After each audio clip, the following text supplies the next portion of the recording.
Hi friends, இப்போ வாழைக்காய் fry பண்ணலாம் ஃப்ரெண்ட்ஸ். அதுக்கு தேவையான பொருள் எடுத்துக்கலாம் ஃப்ரெண்ட்ஸ்.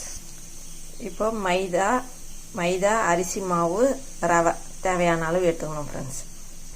தேவையான அளவு உப்பு ஆட் பண்ணிக்கணும். மஞ்சள் தூள், கரம்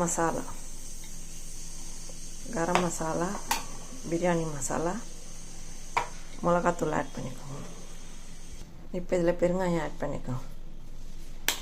இப்போ இதெல்லாம் நல்லா கலக்கிட்டு இதில் இஞ்சி பூண்டு ஆட் பண்ணிக்கோங்க. நல்லா வாசனையாக இருக்கும். இப்போ கல்லை வச்சு சுற்றி எண்ணெய் ஊற்றிக்கோங்க ஃப்ரெண்ட்ஸ். இப்போ இந்த வாழைக்காவை இதில் டிப் பண்ணிக்கோங்க ஃப்ரெண்ட்ஸ். இப்போ இந்த கல்லில் வைங்க ஃப்ரெண்ட்ஸ்.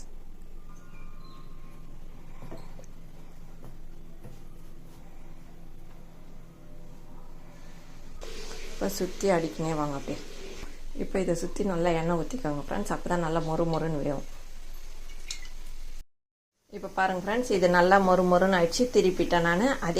இதே மாதிரி இந்த பின்பக்கமும் நல்லா செவந்தோடனே எடுத்துடலாம் ஃப்ரெண்ட்ஸ். நல்லா டேஸ்ட்டாக இருக்கும். ரசம் சாதம், சாம்பார் சாதம், தயிர் சாதம் எல்லாத்துக்குமே இது டேஸ்ட்டாக இருக்கும் ஃப்ரெண்ட்ஸ். இதே மாதிரி செஞ்சு சாப்பிட்டு பாருங்கள் ஃப்ரெண்ட்ஸ். திருப்பிட்டும் கொஞ்சம் எண்ணெய் ஊற்றுங்க ஃப்ரெண்ட்ஸ். அப்போ தான் நல்லா மொறுன்னு டேஸ்ட்டாக இருக்கும். இப்போ இது நல்லா மொறுன்னு ஆயிடுச்சு ஃப்ரெண்ட்ஸ். எடுத்துடலாம் ஃப்ரெண்ட்ஸ். இப்போ இந்த வாழைக்காய் ஃப்ரை ரெடி ஆயிடுச்சு ஃப்ரெண்ட்ஸ். இந்த வீடியோ பிடிச்சிருந்தால் லைக் பண்ணுங்கள், ஷேர் பண்ணுங்கள், ஹைப் பண்ணுங்கள் ஃப்ரெண்ட்ஸ். டாட்டா, பாய் பாய். மீண்டும் அடுத்த வீடியோவில் சந்திப்போம்.